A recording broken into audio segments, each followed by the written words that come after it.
J'espère que vous n'avez pas trop chaud.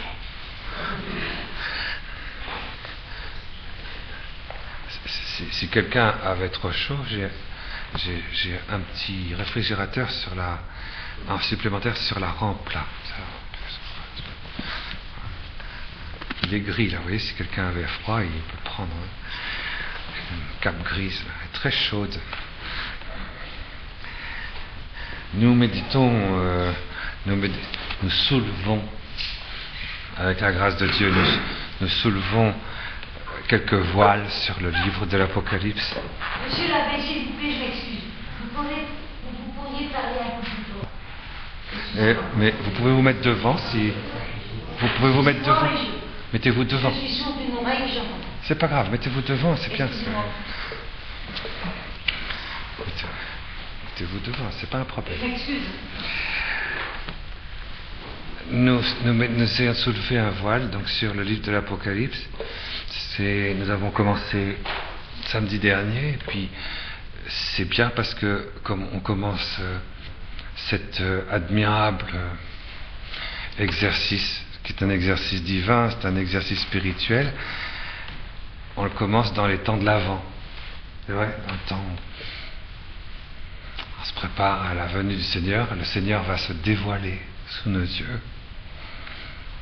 Et c'est quelque chose de très grand que justement d'entendre ce dévoilement.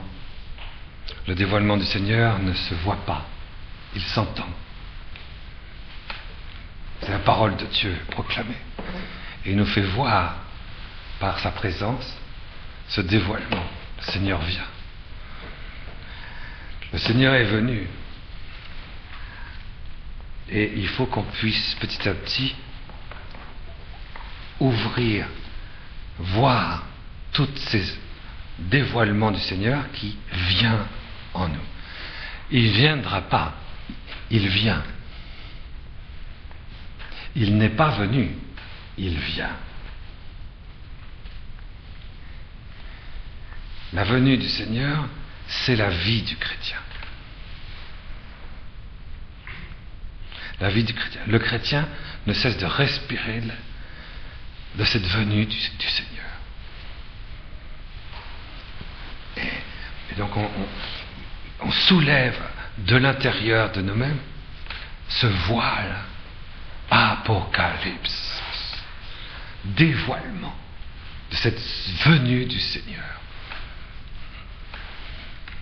Il vient comme, vous voyez, comme d'un seul coup, vous voyez quelquefois sortir de l'eau une immense gerbe d'eau. C'est un surgissement, c'est une fontaine qui monte dans les hauteurs. C'est beau d'ailleurs quelquefois de voir ça. C'est du dedans de nous, il y a cette venue de Dieu, comme une fontaine intarissable. Il vient. Voilà, et on se prépare à Noël, on se prépare au Noël admirable de cette lumière tout extasiée de Dieu à l'intérieur de notre nuit. Il vient tout éclairer. On se prépare à ce Noël dans la chair, on se prépare à ce Noël dans le sang, on se prépare à ce Noël dans la lumière, on se prépare au Noël dans la grâce, à ce Noël de la gloire, à ce Noël de l'éternité, à ce Noël du Messie. Et l'Apocalypse est structuré justement dans toutes ces venues du Seigneur. Nous attendons, c'est pas exactement ça, nous dévoilons ce surgissement de Dieu, du Christ, du Messie, de l'agneau. Alors, tout l'Apocalypse est construit à cause de ça, dans la venue totale de Dieu en nous. C'est pour ça que ce dévoilement est toujours structuré par ces 7 dévoilements. Il y a 7 grandes venues du Christ. 7 grands Noëls différents. Et ces Noëls différents sont comme les 7 couleurs de sa venue perpétuelle, sa venue éternelle. Dans la grâce, Jésus vient naître à Noël de 7 manières différentes. Et c'est beau, ça, l'Apocalypse, pour ça, parce que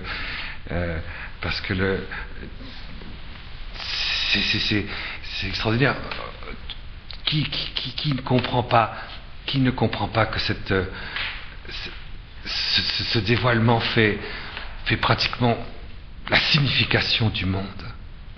Le monde n'a aucune signification sans ce Noël glorieux, sans ce surgissement, strictement aucune signification. C'est vrai, à partir du moment avant que Jésus ne se soit incarné, avant que Dieu n'ait pris chair et sang dans le sein immaculé d'une Vierge toute pure, nous étions dans l'univers. Et dès lors que le Verbe de Dieu s'est saisi d'un microcosme, d'une toute petite cellule vivante dans l'Immaculée Conception, ce microcosme a attiré sur lui tout l'univers, et l'univers est devenu un macrocosme. C'est lui qui a mis de l'ordre dans un univers chaotique. Avant le mystère de l'incarnation, notre monde, la matière, était un chaos immense, vague, informe et vide. Mais dès lors qu'il s'est incarné, l'ordre est venu dans notre univers et c'est devenu un cosmos. C'est-à-dire qu'il est devenu ordonné. Le microcosme est devenu le centre du macrocosme. Et le macrocosme a fait du cosmos une ordination à la venue du Seigneur. Le Seigneur, c'est la signification unique de l'existence du monde. Noël, c'est l'unique signification profonde de l'existence du monde. Et le mystère de l'Apocalypse soulève le voile sur toute cette immense signification, cette découverte, cette mise en place, cette réalisation, cette manifestation, cette incarnation. C'est très beau l'Apocalypse pour ça c'est vrai. Alors on essaye, avec la grâce de Dieu, en suppliant le Saint-Esprit de nous saisir de l'intérieur et à soulever tous ces voiles les uns après les autres. Et on verra d'ailleurs que Jésus est venu, bien sûr, comme un tout petit enfant, un petit agneau à peine né, un petit agneau tout innocent et tout pur. On verra dans l'Apocalypse que il est venu comme un visage d'homme, il s'est incarné, qu'il est venu comme Dieu, c'est l'aigle qui vole au zéphyr, qui vole au sommet, qui vole dans l'éternité. C'est le cheval blanc qui parcourt le temps et l'éternité. Bien sûr, on connaît, vous voyez, c'est vrai, c'est la victime, c'est vrai, on le voit bien, on verra dans l'Apocalypse tous ces visages vivants qui symbolisent les 7 venues, les 7 Noëls divins du Messie d'Israël, de Yeshua HaMashiach, Jésus le Christ, Ben Elohim, le Fils de Dieu, le Dieu vivant. Et c'est pour ça qu'il y a ces symboles, vous comprenez? Le symbole n'est pas du tout comme un vitrail. Voilà, c'est comme quelque chose que Saint-Esprit va soulever. Jésus, c'est le cheval blanc qui s'élance dans les airs de la vie contemplative. C'est l'agneau, c'est le poisson, c'est le taureau, c'est le visage d'homme, c'est l'aigle. Vous voyez, les sept visages vivants du Christ dans l'Apocalypse. Et pourquoi? Parce que Jésus est venu de l'intérieur de la très sainte Trinité, dans l'aspiration à l'existence de toutes choses, comme Messie. C'est lui le principe de tout. Dans le Bereshit, dans le principe, dans l'alpha, vous voyez, il y a la venue du Messie. Et comme le Messie est venu, Dieu crée le premier jour. Dieu crée le second jour. C'est la première venue, elle est fondamentale, la première venue du Messie. C'est la venue du Créateur. Jésus est venu pour créer le monde. Avant Adam et Ève, vous comprenez? Avant l'existence de la matière. C'est ça Noël. La révélation de Jésus a commencé avant que le monde n'existe. Dans l'acte créateur de Dieu. Le Verbe de Dieu. et dans le principe. Et rien de ce qui n'existe sans la révélation du Verbe. Le Noël du Verbe crée le petit de l'homme. Le principe. Il crée notre instant présent. C'est le Noël constant. Vous voyez. C'est quelque chose de très fort.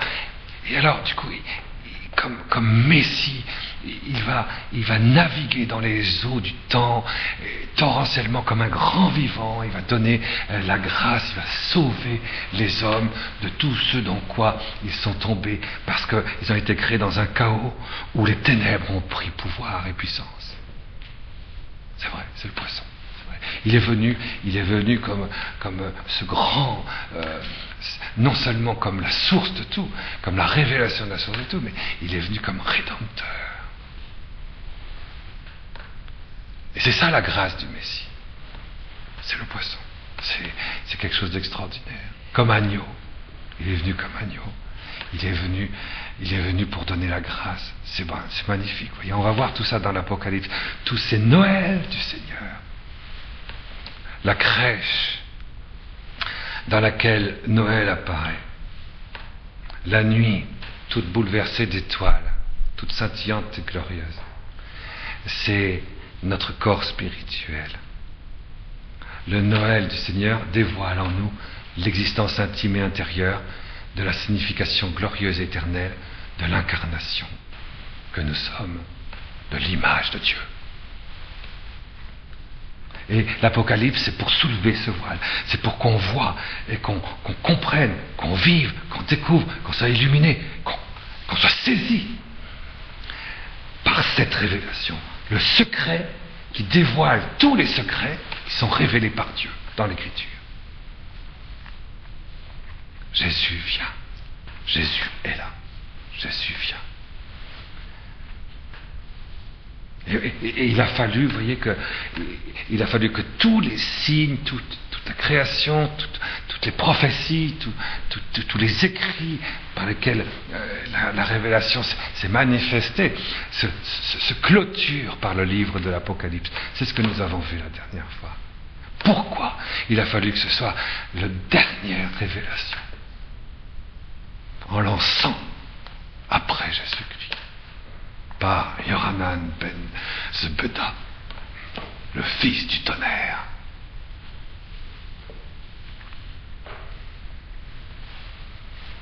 Pourquoi est-ce qu'il a fallu pourquoi est-ce qu'il a fallu que ce soit cette révélation-là? Parce que tout conduit à la révélation chrétienne de l'Apocalypse.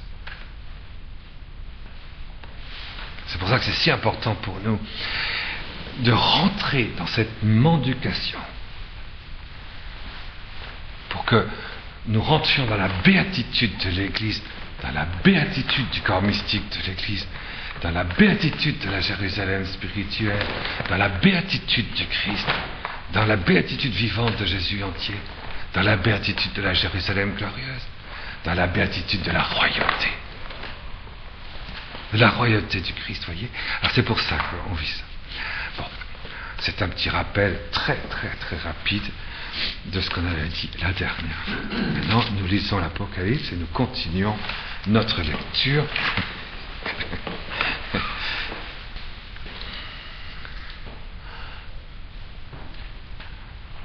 Voici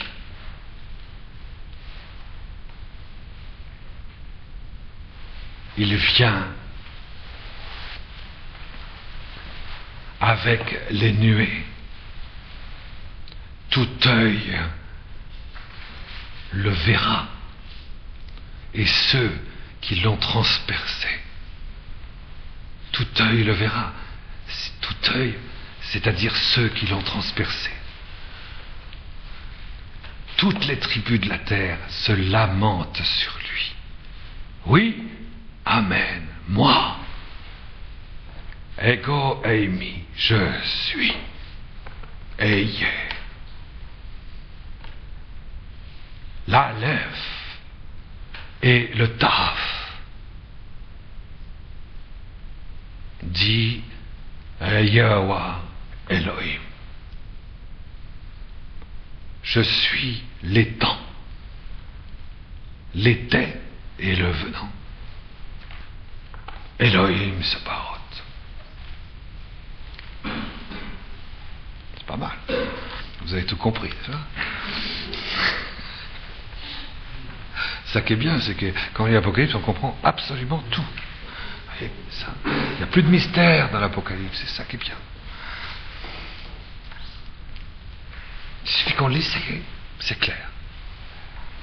C'est ça qui est merveilleux. Il vient. Jésus vient toujours d'une manière glorieuse. C'est glorieusement qu'il a créé. C'est glorieusement qu'il donne la grâce.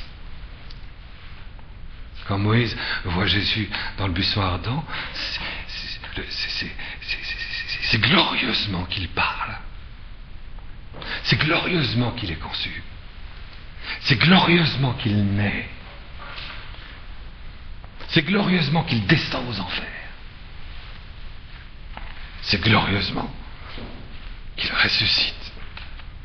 C'est glorieusement qu'il revient dans la grâce. Et là, cette gloire est beaucoup trop forte. C'est pour ça qu'elle se cache dans la substance même de cette gloire. C'est la transubstantiation. Parce qu'il est obligé de se cacher derrière la substance de cette gloire pour venir dans cette cinquième venue. Il vient dans les nuées pour les noces de l'agneau. Dans les nuées du corps spirituel. Il vient dans l'éternité pour le jugement. Voilà les 7 venues du Christ. Et nous vivons, nous, de la venue du Christ, non pas de l'une d'entre elles, mais de toute la venue du Christ. Les 7 en une seule venue. C'est le but de la mendication de l'Apocalypse. Parce que l'Apocalypse, vous voyez, elle réalise ce qu'elle signifie. C'est une parole qui réalise. C'est pas pour vivre d'une venue. Ah oui, la venue du 6e sceau de l'Apocalypse. Ah, je vais vivre de ça. Ah oui, qui va peut-être se passer en l'an 2047. Non, mais je connais personnellement des gens qui pensent comme ça. J'en ai rencontré. On vit du Christ. On vit. C'est la venue du Christ, elle est incarnée, vous comprenez. C'est du concret, la venue du Christ. La venue du Christ, c'est dans la chair, c'est dans la matière, c'est dans le temps. C'est dans la grâce. Ce sont des choses extraordinairement concrètes. Dans les nuées du ciel, c'est tellement concret qu'on en est bouleversé, vous comprenez? Puisque la signification du monde est bouleversée. Le dévoilement de l'Apocalypse, c'est un dévoilement qui sauve, c'est un dévoilement qui nous arrache à tout ce qui est incompréhensible. Il n'y a qu'une seule chose qui soit compréhensible, c'est la venue du Christ. Tout le reste est incompréhensible. C'est ce que j'aime bien toujours rappeler, je trouve ça trop beau, quand le pape est venu en France, et il a dit ça, il a dit voilà, il n'y a pas de problème. Vous voyez le pape dire ça. Il n'y a pas de problème dans notre monde. Il n'y a pas le problème. Il n'y a pas un problème d'angoisse, il n'y a pas un problème dans le monde dans lequel nous vivons, il n'y a pas de problème de guerre. Il n'y a pas de problème problème du péché. C'est pas un problème, ça. Il n'y a pas le problème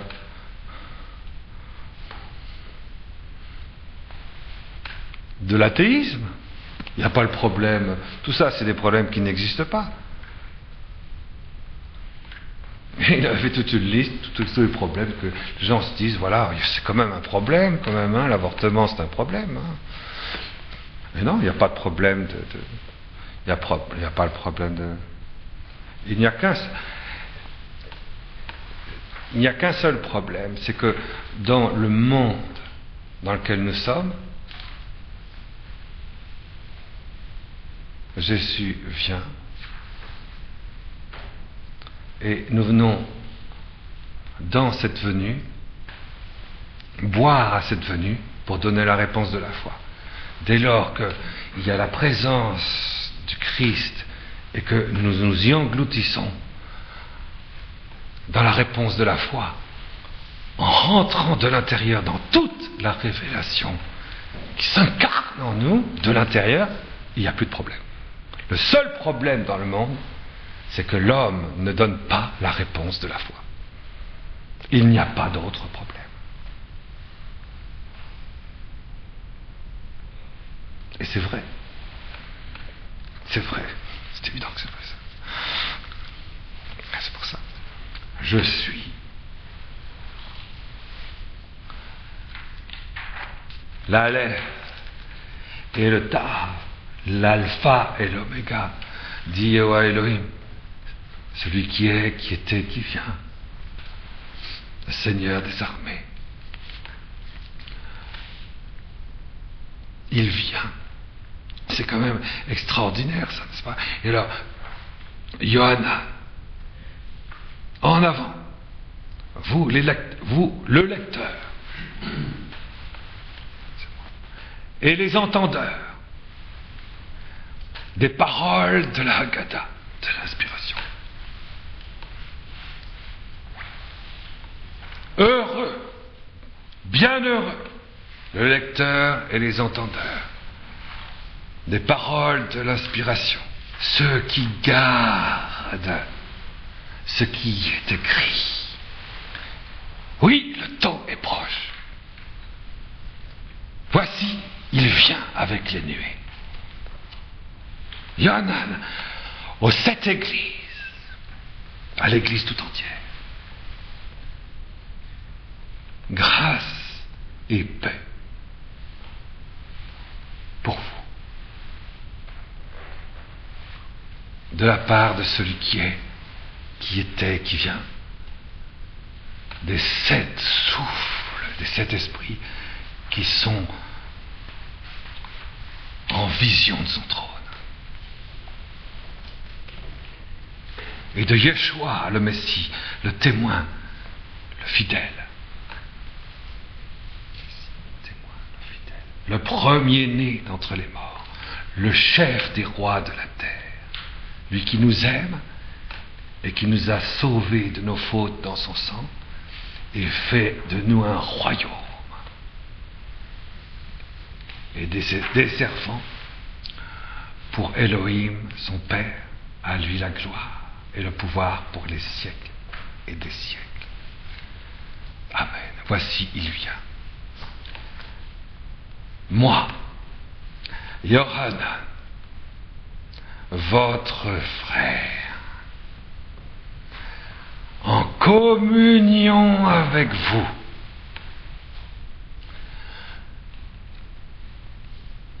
dans le tourment.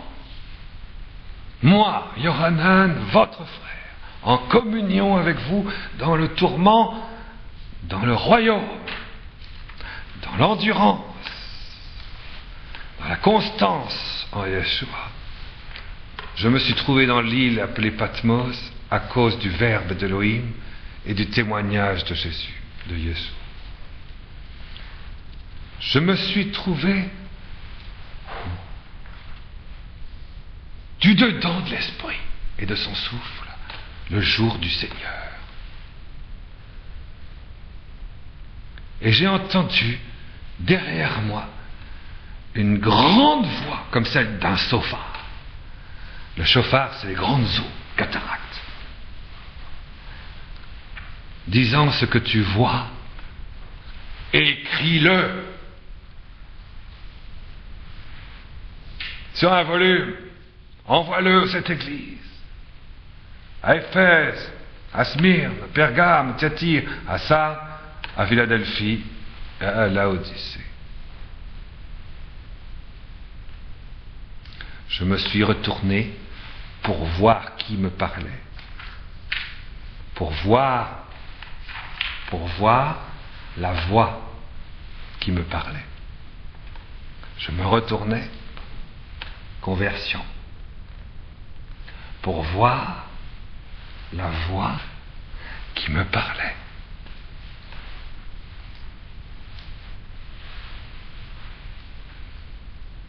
M'étant retourné, je vois 7 menorahs d'or, 7 candélabres d'or, des menorahs, la menorah parfaite.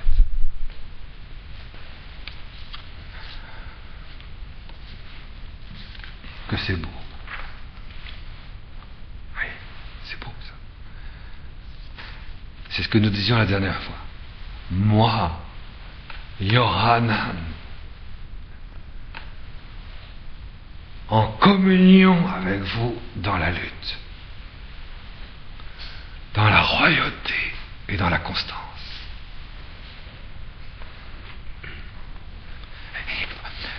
Lire, entendre, voir la présence de l'Apocalypse en communion avec Yohanan, qui lui est dans la lutte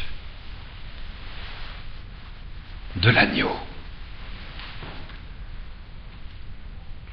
dans la royauté, le rayonnement éternel de l'agneau, et dans la constance, il se tient debout en communion avec lui, avec l'agneau. Constare, je me tiens debout en communion avec lui. Et c'est en communion avec vous que je me tiens debout dans la constance, dans la victoire, le rayonnement, la victoire de l'amour de l'agneau. Et je lutte avec vous. C'est pour ça que je suis l'apôtre des temps ultimes qui s'ouvrent. C'est pour ça que je suis l'apôtre des temps éternels qui rentrent dans vos instants. C'est pour ça que je suis l'apôtre de la venue du Christ. Cette venue-là, elle s'inscrit de l'intérieur. Vous voyez, dans les tables de la loi ont été écrites avec Moïse de l'extérieur. Ils ont frappé les tables de la loi. Mais Dieu, avec Saint Jean, avec l'Apocalypse, transforme ces tables de la loi en tables de chair et de sang. Et là, c'est la stigmatisation de la blessure du cœur qui marque de l'intérieur et lumineusement, glorieusement la venue du Seigneur et la révélation de l'Apocalypse. C'est la lutte intérieure de l'agneau.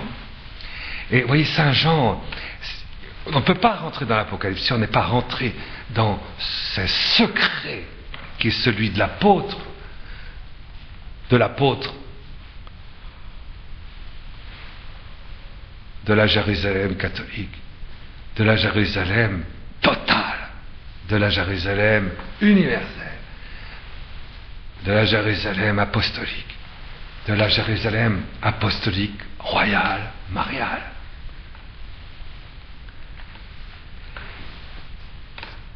Peut-être qu'à chaque fois, il faudrait qu'on fasse à chaque fois, avec la puissance de Dieu, qu'on reçoive à chaque fois comme une espèce de bouleversement à l'intérieur de nous, parce qu'on va découvrir ce qui se passe à l'intérieur de Saint Jean. Saint Jean, tandis qu'il découvre le mystère de l'agneau ressuscité dans Marie Reine glorifiée, ouvrant tous les secrets divins dans le dévoilement de l'Église qui, elle, doit ouvrir le temps à l'éternité, ouvrir la Jérusalem spirituelle à la Jérusalem céleste.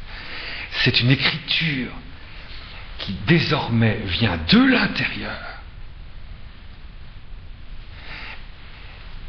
et qui émane de celui qui l'écrit. Et celui qui l'écrit, c'est le Verbe de Dieu. La révélation de l'Apocalypse est réservée à ceux qui ont cette table vivante de chair spirituelle où peut s'inscrire dans la transverbération, la révélation de la Sainte Écriture.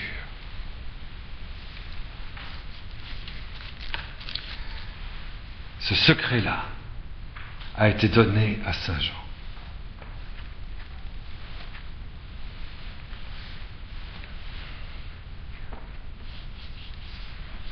Et ce secret-là, nous voulons le lire. Heureux celui qui le lit, c'est-à-dire heureux ceux qui l'entendent. C'est la béatitude finale. Sans l'aide de la Jérusalem céleste, il est impossible de lire l'Apocalypse. C'est écrit en toutes lettres, je viens de vous le lire.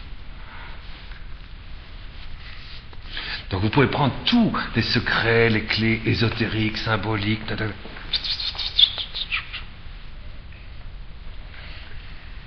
Il faut prendre un secret, c'est cette charité qui fait que ce que Yohanan a vécu en communion avec nous, nous le retrouvons en communion avec lui, lui qui maintenant est ressuscité.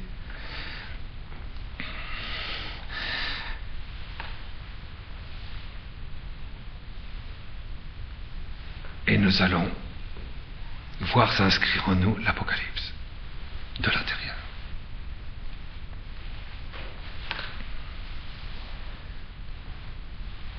Tout simplement. Et vous voyez, avec un langage tout simple, à cause du verbe d'Élohim et du témoignage de Jésus, je me suis trouvé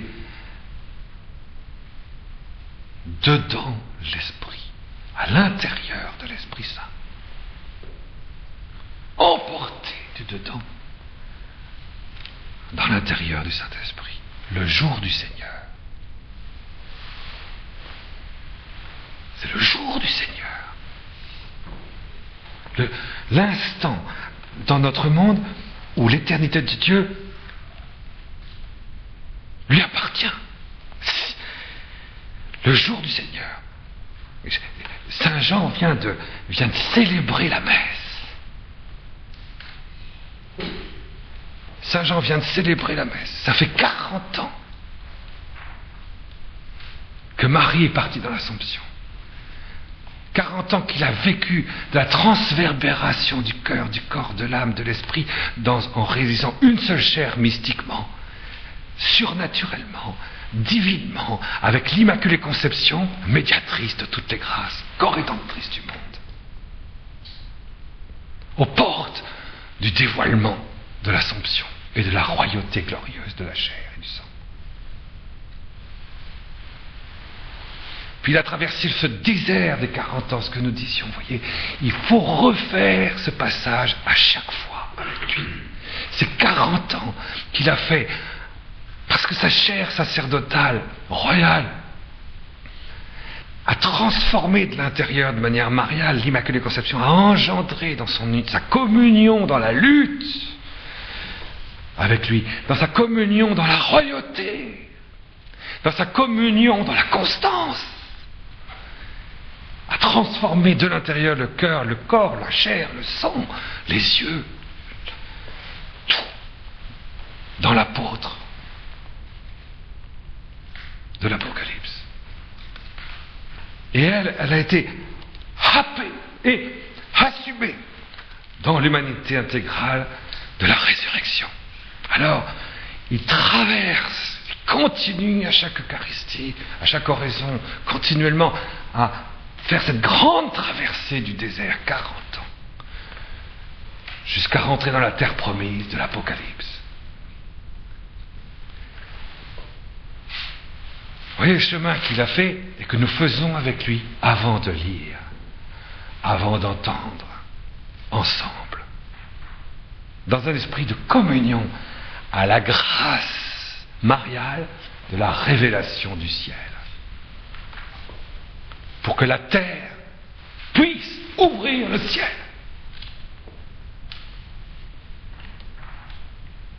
Et que désormais ce ne soit plus le Christ qui soit la signification de l'univers en faisant un ordre de lumière cosmique, christique et messianique, mais que désormais le cosmos explose et trouve une nouvelle ordre, et cet ordre est éternel. La matière va trouver une nouvelle signification. Le corps va trouver une nouvelle signification. Dieu lui-même va se signifier éternellement.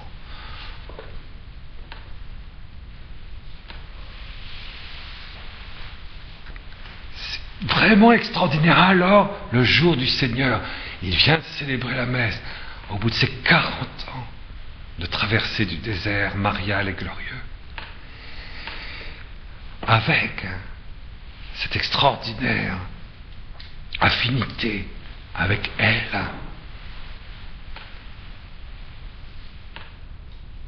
Et il est emporté dans l'intérieur du Saint-Esprit. Emporté dans l'intérieur du Saint-Esprit.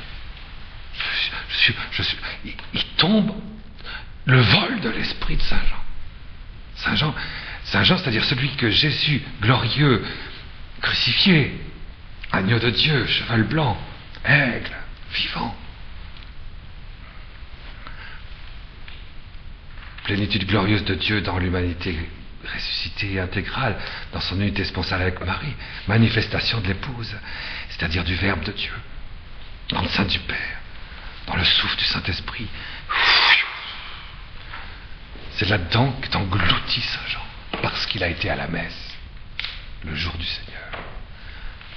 Alors, voyez là, ici, on a une révélation sur ce que veut dire la messe. La messe, c'est pour ça. Le jour du Seigneur. Qu'est-ce que nous devons traverser lorsqu'ayant vécu le jour du Seigneur dans l'oraison eucharistique? Le sacrifice parfait, sacrifice immaculé, pain de la vie éternelle, coupe du salut, jour du Seigneur, qui jaillit du dedans de moi pour marquer le dévoilement de l'Apocalypse. Ça, voyez, ça c'est la spiritualité, voyez, de l'Apocalypse, qui montre que le sacrement, voyez, le sacrement, c'est le sacrement de l'Apocalypse. L'Eucharistie est le sacrement de l'Apocalypse.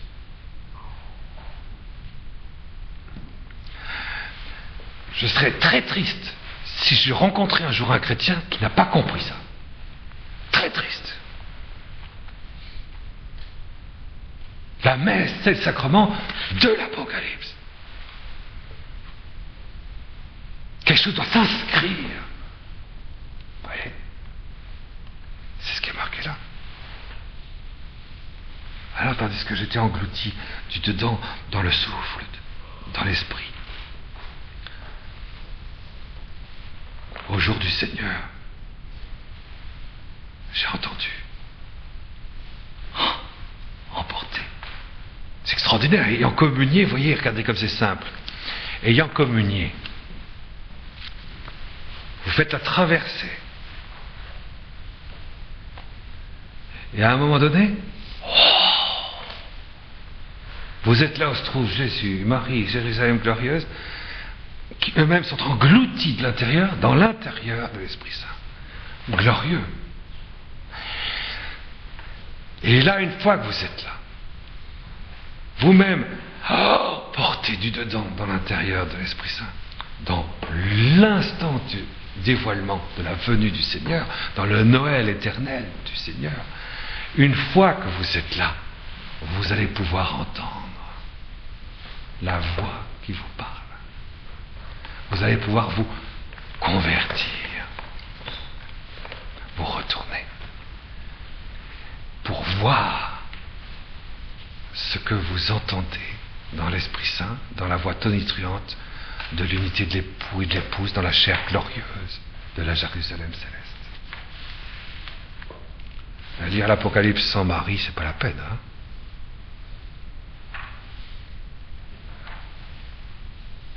Lire l'Apocalypse sans l'apôtre qui clôture l'infaillibilité éternelle de l'Église, c'est pas la peine. Lire l'Apocalypse sans le fruit éternel de l'Eucharistie qui marque, c'est pas la peine. Qui marque le Saint-Esprit dans sa propre personne. Le Saint-Esprit est stigmatisé, et toute l'Apocalypse c'est ça, par l'agneau de Dieu. Vous voyez, à chaque fois que vous voyez un stigmatisé, c'est une icône, c'est une prophétie de ce qui se passe dans la Jérusalem céleste qui n'est qu'une simple stigmatisation glorieuse, sans limite et éternelle de l'agneau, qui marque l'Esprit Saint et qui permet à l'Esprit Saint de s'actuer éternellement dans la Jérusalem glorieuse, dans la fruition de l'unité du Père et du Fils. Nous espérons bien que ce n'est pas de l'hébreu pour les baptiser, ça, puisque c'est la respiration normale du chrétien. Je me suis trouvé du dedans du souffle, emporté en esprit au jour du Seigneur, et j'ai entendu derrière moi, derrière moi, derrière moi, derrière moi. Le Seigneur vient. Ah, oui, non, c'est peut-être l'année prochaine. Ah, ce serait peut-être le 22 avril 2007. Ce serait peut-être le 22 février 2022. Non, non, la venue du Seigneur, je l'entends derrière moi. Elle me porte. Elle m'emporte. La venue du Seigneur est du dedans, comme une inscription, une assomption, et elle me porte, elle me pousse. Je suis soutenu, je suis dans la main de la venue du Seigneur. C'est ce que Jésus avait dit, vous comprenez? Jésus avait dit ça sur la croix à Saint Jean. Il avait dit, Yohanan, Barni, mon fils. Anao, Imak, voici ta mère. C'est très bien dit, vous voyez, dans le film de Meg, ta mère, Imak. Jean, fils. Voir. Là, maman. À toi.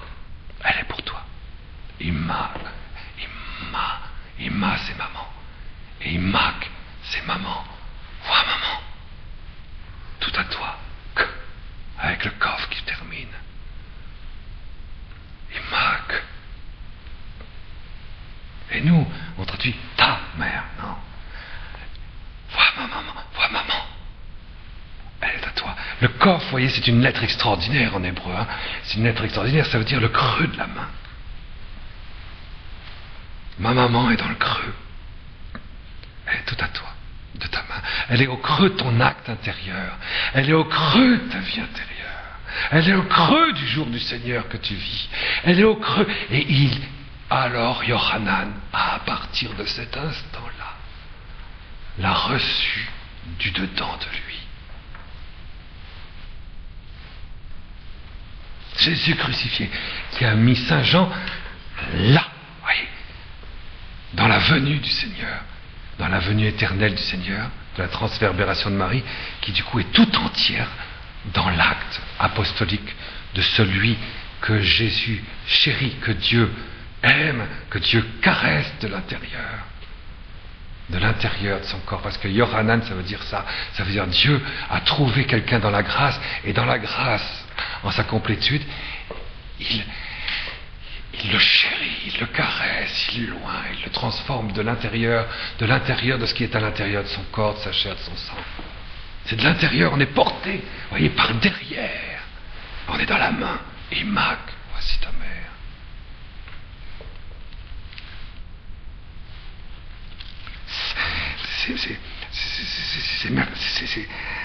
Et vous comprenez que Saint Jean, lui, il se trouve là 70 ans plus tard. Il n'a pas perdu son temps en 70 ans à s'occuper des choses bassement terrestres, totalement inutiles, en disant qu'est-ce qu'il y a comme problème dans le monde? Il n'y a pas de problème dans le monde. Le seul problème, c'est la réponse de la foi.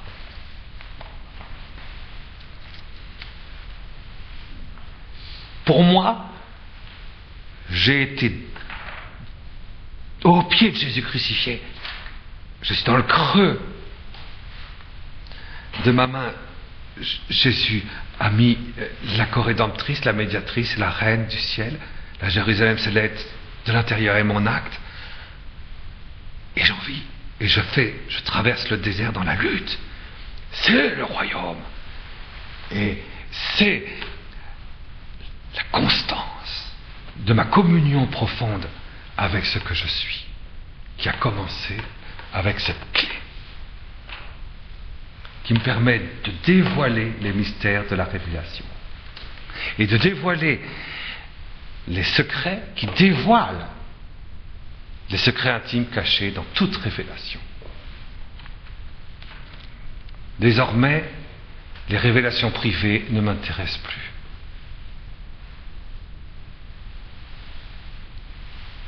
Elles s'effacent.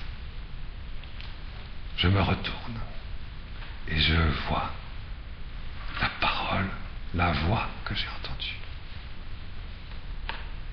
La voix, ça exprime, si vous voulez, la présence. Vous voyez, quand vous rentrez dans la chambre d'un enfant qui est terrorisé dans la nuit par l'angoisse, le cauchemar,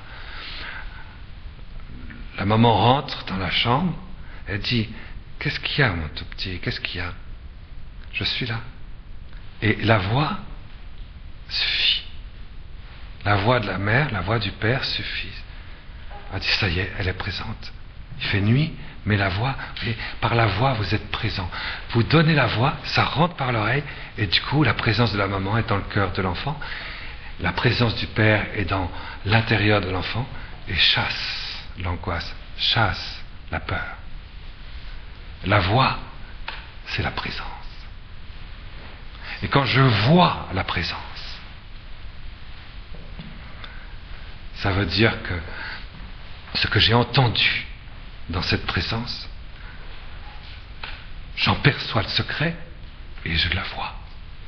Alors je me retourne et je vois. Mais qu'est-ce que je vois? Je vois derrière moi une voix tonitruante, une grande voix. Comme celle d'un chauffard. Pas un chauffard sur l'autoroute, hein. Un chauffard. Comme la voix des grandes eaux.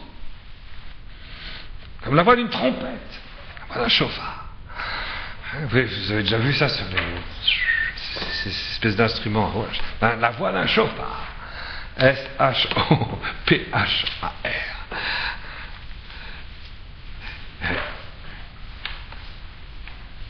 Qui disait: ce que tu vois, écris-le sur un livre. Ce que tu vois, écris-le. Je suis le livre de l'arbre de la vie planté dans la Jérusalem du Seigneur. Et j'écris du dedans de ce livre, écris-le, envoie-le à l'Église tout entière, envoie-le aux 7 églises. Donc, envoie-le à l'Église tout entière. 7, ça veut dire tout entière, absolument. À Éphèse, à Smyrne, Pergame, Thyatire, à Sardes, Philadelphie et Laodicée. Alors je me retourne pour voir la voix qui m'a parlé, et m'étant retourné, vous voyez, si je ne suis pas rentré dans la présence de l'Église tout entière, je ne peux pas me convertir pour voir la voix tonitruante qui a parlé. La présence du Seigneur ne peut pas se voir si je ne suis pas rentré jusqu'au bout du secret intime de l'Église tout entière. Impossible. Et m'étant retourné, je vois 7 menorahs d'or. Je vois, l'or c'est la charité, hein. L'or c'est la charité. C'est l'amour à l'état pur. Et fabriqué avec de l'amour à l'état pur, dans la chair, parce que l'or c'est un minéral. Dans la chair, dans la matière.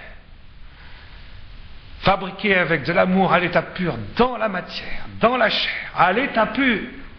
Attends, je m'excuse, mais ça vient d'où? Vous avez tout compris.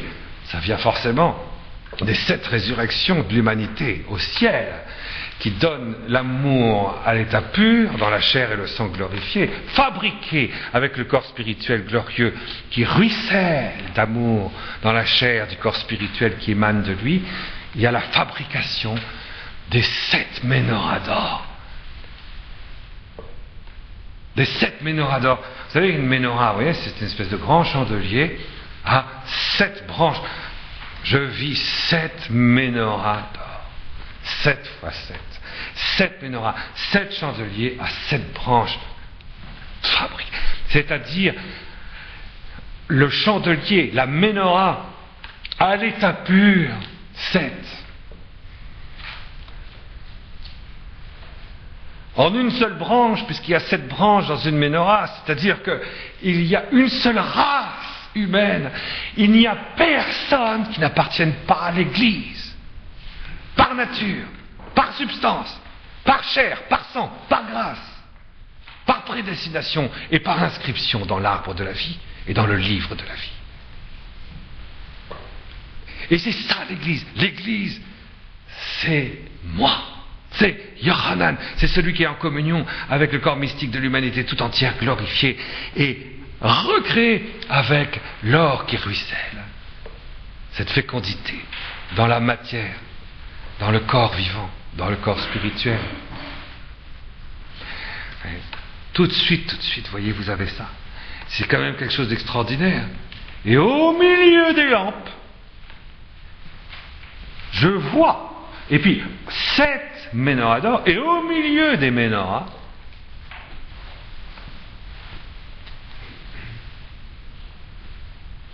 quelqu'un semblable à un fils d'homme.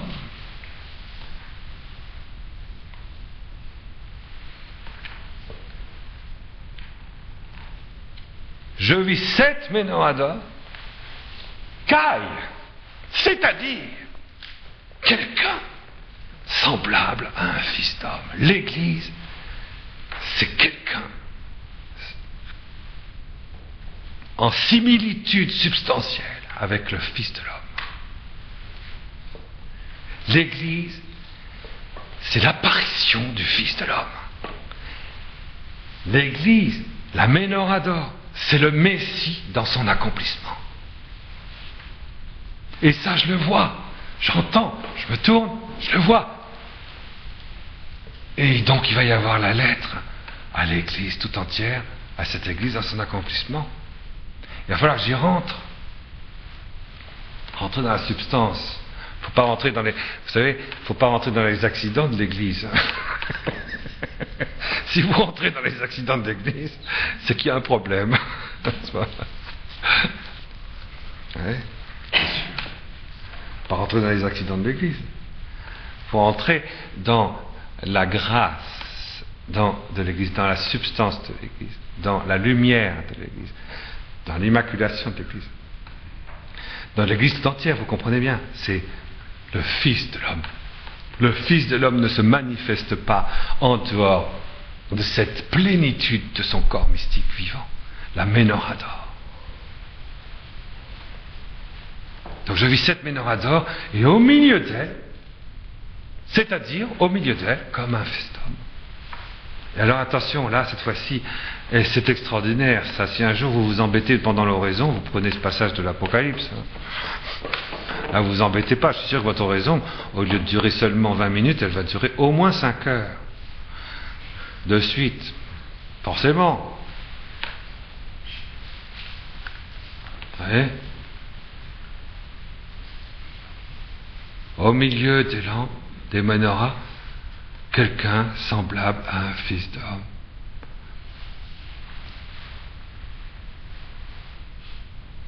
Revêtu jusqu'aux pieds. Une ceinture sur les seins, d'une ceinture d'or. Sa tête et ses cheveux blancs comme la laine blanche, blanche comme neige.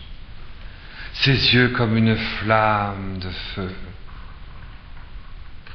ses pieds semblables à de l'airain comme embrasés par une fournaise,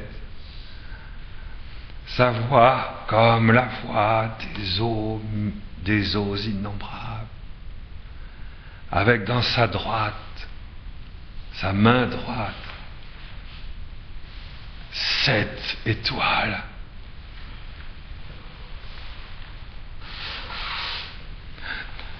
De sa bouche un glaive à double tranchant qui sort, s'efface comme le soleil, son visage, comme le soleil. Oui, c'est vrai qu'en grec, l'Apocalypse a été écrite en grec, donc en grec c'est son visage au singulier. Mais l'expression qui y correspond en hébreu, quand vous voulez parler du visage de quelqu'un, vous dites les reflets de sa face. Alors on dit les visages, c'est les visages. Alors c'est pour ça que ici, Chouraki il a traduit ses visages, ses faces. Ses faces. Nous on dit la sainte face, l'unique face. Lui il dit ses faces.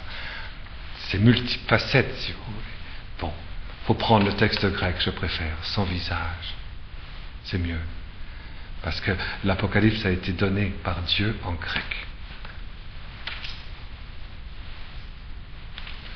Ça en honore Saint Jean de Damas, c'est normal.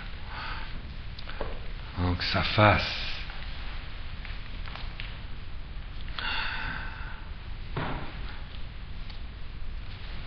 Comme le soleil brillant dans toute sa splendeur.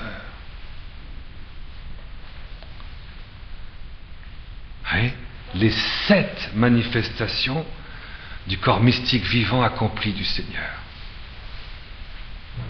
Les 7 manifestations flamboyantes. La menorah, vous voyez, c'est des flammes. Quand on mettait la menorah dans le temple de Jérusalem, le temple de Jérusalem éclairait jusqu'à 2 kilomètres dans Jérusalem.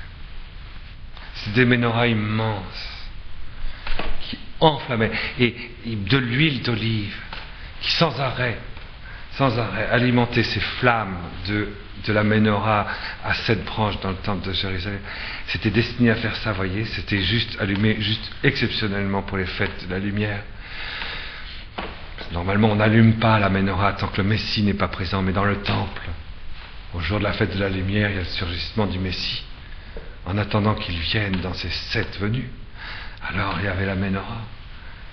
Et c'était fait avec de l'or pur. Et c'est alimenté avec l'huile de l'onction, l'huile messianique du cheval blanc, vous voyez, et ces flammes ardentes qui illuminent tout Jérusalem. Les serviteurs de Dieu verront son visage. Ils n'auront plus besoin de la lumière d'une menorah, ni de la lumière du soleil, c'est l'agneau qui les illumine. Et qui leur sert de flambeau. Le Christ ne se manifeste pas en dehors des membres vivants, du corps mystique vivant, de Jésus vivant, dans les 7 sceaux de l'Apocalypse, dans les 7 advenus du Christ, dans les 7 Noëls.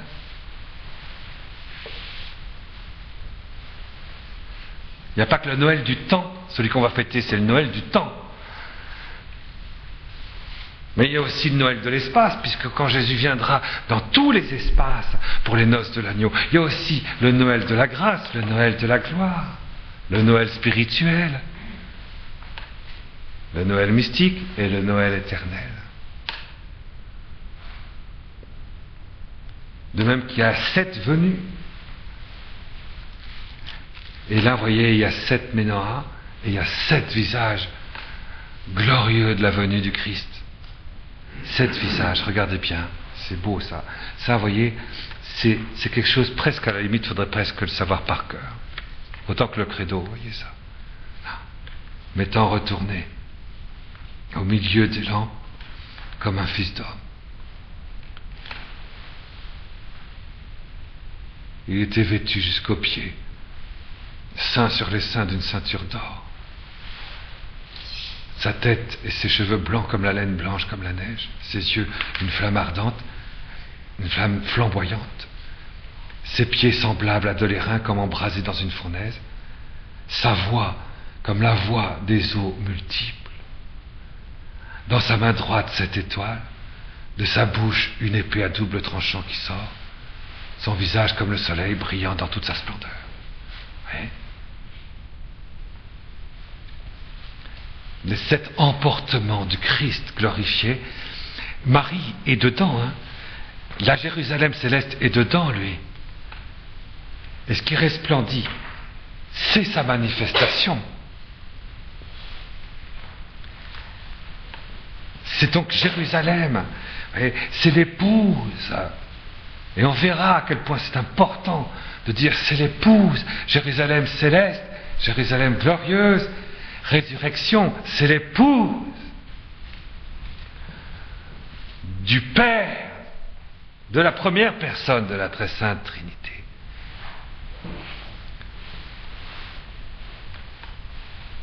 Dès lors que vous êtes emporté du dedans et assumé dans le souffle de l'esprit et qu'il vous engloutit du dedans de lui, c'est l'épouse qui crie. J'entends un cri immense, une voix tonitruante comme la voix des grandes eaux, comme un chauffard.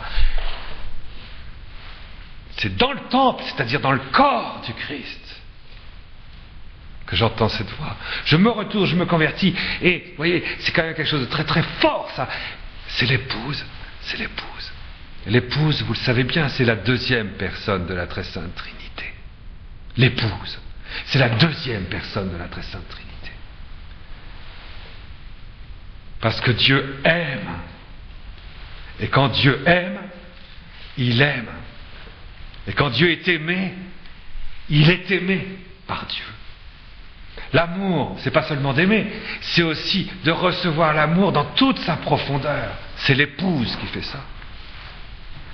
Le Verbe de Dieu, c'est l'épouse.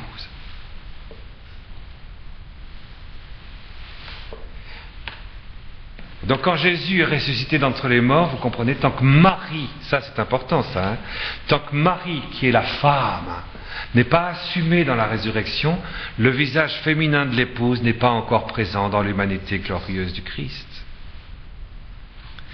Et ce visage féminin de Marie dans l'Assomption, qui rentre, donne un nouveau visage à la résurrection du Fils de l'homme, du nouvel Adam glorifié. Vous voyez, Jésus ressuscité, c'est un homme masculin, si vous voulez.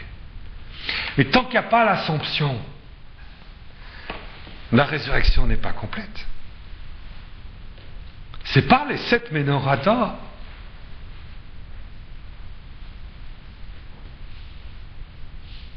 Il faut d'abord qu'il y ait l'Assomption pour que Marie, nouvelle Ève, soit assumée de l'intérieur et manifeste la résurrection dans la royauté de la Jérusalem céleste glorifiée, dans l'humanité intégrale. Alors le visage féminin glorifié de Marie rapproche la résurrection du ministère incréé de Dieu, qui est épouse du Père, épouse Dieu le Fils, le Verbe, Logos, Elohim.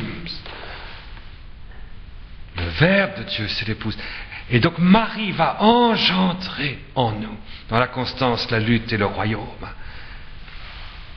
le cri de l'épouse dans le sein du Père, d'une manière corporelle,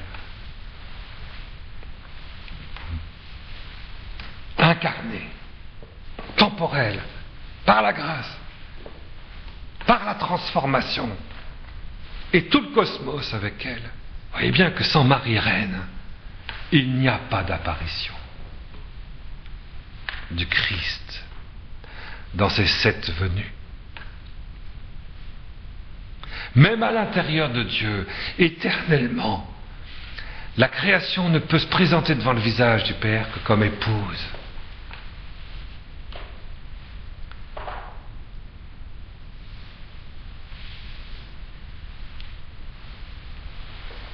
J'espère que ce n'est pas trop compliqué ce que je viens de raconter, mais c'est évident.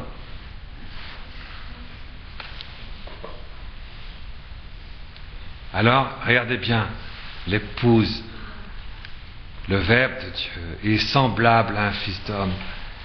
Il est vêtu d'une robe talaire, voyez, il est vêtu d'une robe sacerdotale. Il est traduit jusqu'aux pieds, c'est-à-dire une robe qui va de la tête aux pieds, c'est-à-dire une robe sacerdotale. Il est vêtu d'une robe de résurrection.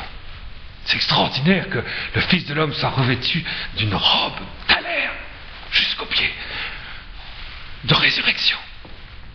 voyez, c'est beau ça, que Marie, c'est les 7 visages de la transformation de Jésus glorifié. Vous voyez, quand vous regardez le film de Mel Gibson, parce qu'il faut toujours revenir à des choses très terrestres, dessin animé Hollywood, bon, surtout que c'est pas Hollywood. Il présente Jésus ressuscité, tout nu. C'est pas idiot. Mais Jésus ressuscité, qui revient comme ressuscité, il revient avec une robe d'alaire. Il revient revêtu de la gloire de Marie, de la gloire de la médiatrice, voyez, de la gloire de la résurrection.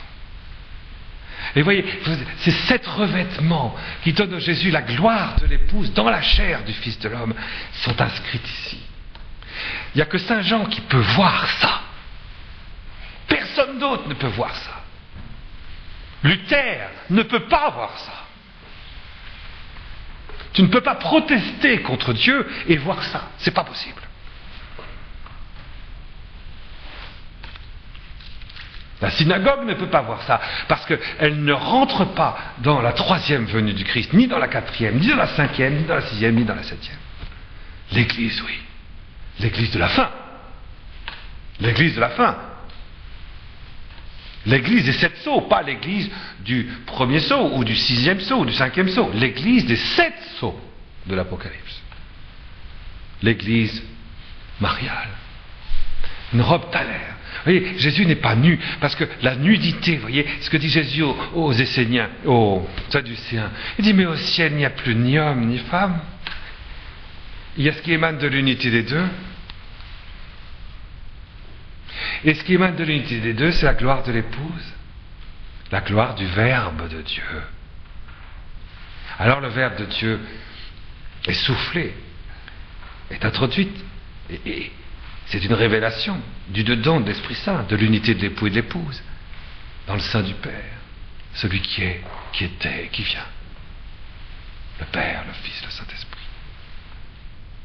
C'est du dedans, là. Voyez. Et ça, c'est quelque chose... Vous voyez, il ne faut pas essayer de comprendre l'Apocalypse, vous comprenez, en disant qu'est-ce qu'il a bien voulu voir dire là, ça a l'air passionnant son truc, mais j'ai rien compris. Il ne faut pas essayer de le comprendre. Il faut l'entendre. On l'entend. On le lit, on l'entend. Et il y a un retournement, on voit.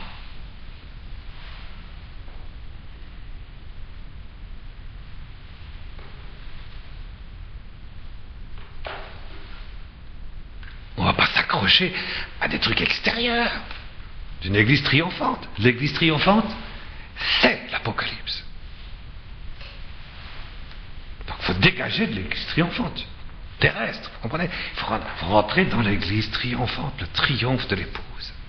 Le triomphe de l'épouse est un triomphe incarné. Mais attention, c'est une incarnation qui n'est pas visible. C'est une incarnation qui n'est visible que dans la chair qui a entendu la voix du chauffard de l'Apocalypse. Voyez, dans le temple, dans le corps, vous voyez, il y a quelque chose de notre corps, il y a des choses que nous voyons avec nos yeux à l'extérieur de nous. Mais il y a des choses que nos yeux de chair, hein, attention, pas nos yeux purement éthériques, spirituels, mystiques, hein, nos yeux de chair, hein, nos yeux de chair. Il y a quelque chose que de l'intérieur, notre sang, notre chair, notre corps, nos yeux, peuvent voir, mais de l'intérieur même de nos yeux. Vous voyez? Il faut dire 7 fois vous.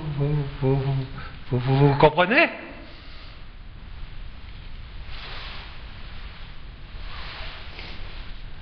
D'abord, voyez, la robe d'alaire sacerdotale.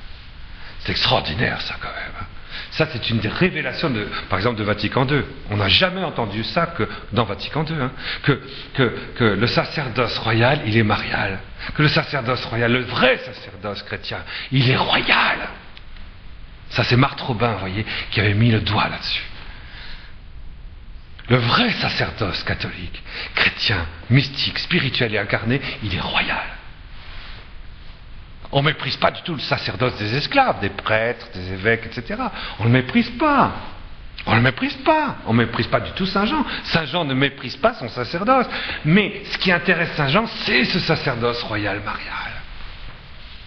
Ça, c'est Vatican II qui le dit, qui l'explique. Ouais. Qu'on ne vienne pas me dire que Vatican II c'est nul. Alors là, celui qui dit ça, je lui dis bon, écoutez, on va lire le livre de la Genèse plutôt que l'Apocalypse. Mais l'alpha et l'oméga se rejoignent toujours. C'est pour ça que si tu n'as pas saisi la fin, alors on revient à l'alpha, on revient à zéro. Peut-être on comprendra la fin. Si on touche l'alpha, on va peut-être. Ah oui, c'est vrai, j'avais pas. Bon, très bien. Vous voyez, d'abord la robe Thaler, ça c'est magnifique, ça, vous voyez. Ça c'est trop beau. C'est magnifique. Non, vraiment, c'est magnifique. Et voilà. Et puis, sur ses seins, sur sa poitrine, une ceinture d'or.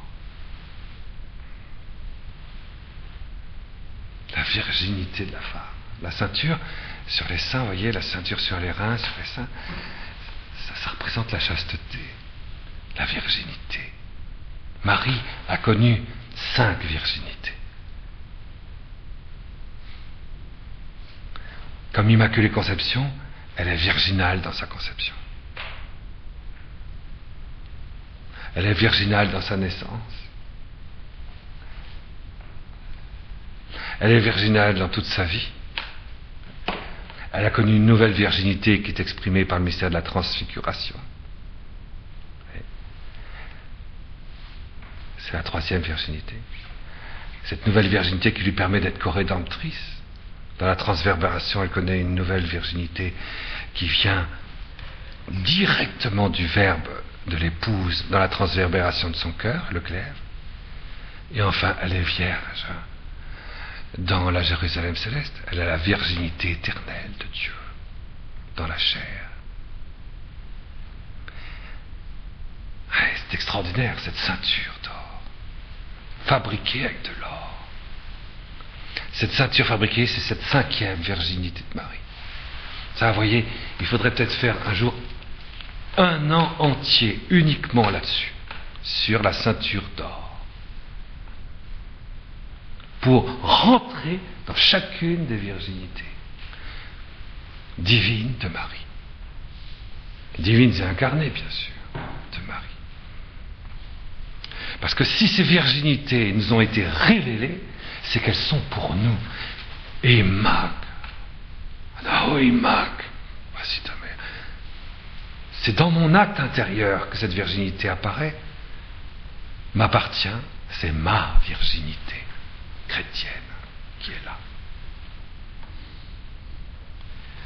Vous voyez, ce 2e révélation du Christ dans l'épouse glorieuse, qui va être...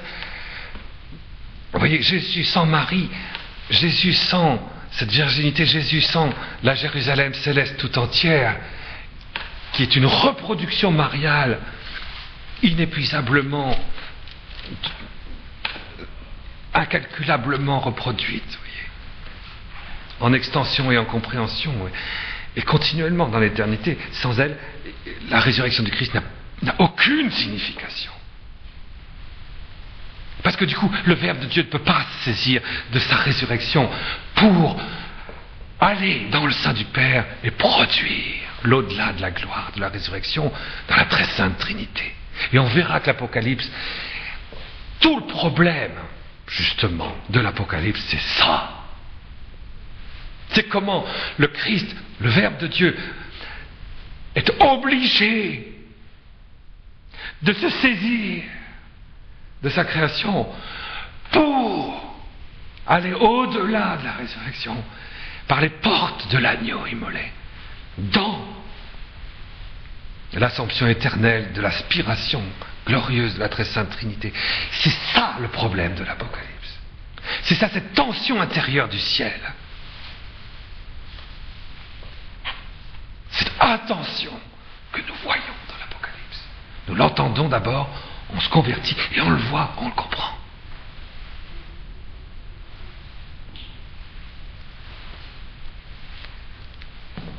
D'abord, la robe Thaler. Il y a un ordre aussi. Il va falloir qu'on passe très vite parce que je voudrais quand même pas durer 5 ans sur l'Apocalypse, mais ça fait rien.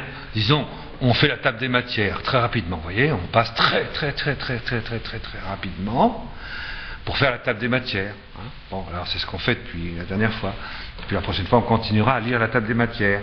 C'est un petit peu désespérant, mais c'est pas... Non, l'Apocalypse ne désespère pas. Au contraire, c'est génial, l'Apocalypse. Voilà. D'abord, ensuite, après la ceinture d'or, vous avez quoi? Sa tête. Ah, la tête. Ah, la tête, qu'est-ce qu'elle a, la tête? Ah, des cheveux blancs. Des cheveux, une chevelure blanche. Comme de la laine blanche. La laine, c'est chaleureux, vous voyez, c'est doux.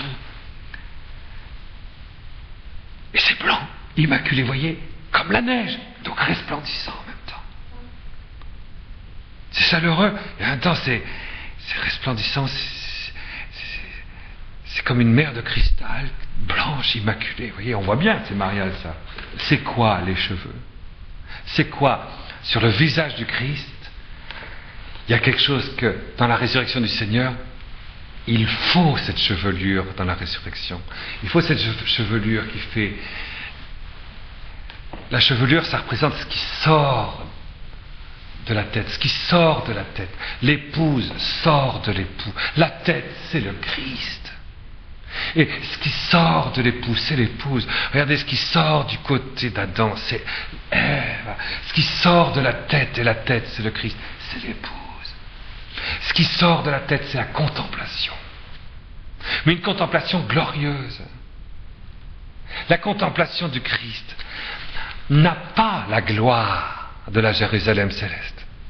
Pourquoi? Parce que le Christ, toute sa vie, depuis qu'il a été conçu, quand il était dans le sein de Marie, lorsqu'il est né et lorsqu'il était sur la croix, l'intelligence du Christ, la contemplation du Christ, en raison de la grâce de l'union hypostatique, était entièrement plongée dans la vision béatifique. Jésus, même sur la croix, voyait totalement et pleinement le visage du Père.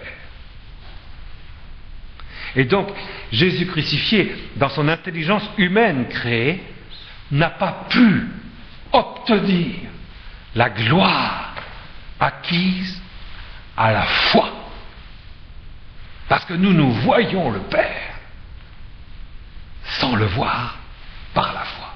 Marie a rentré dans la même gloire de l'Assomption par sa contemplation dans la nuit accroisée de son âme par la foi.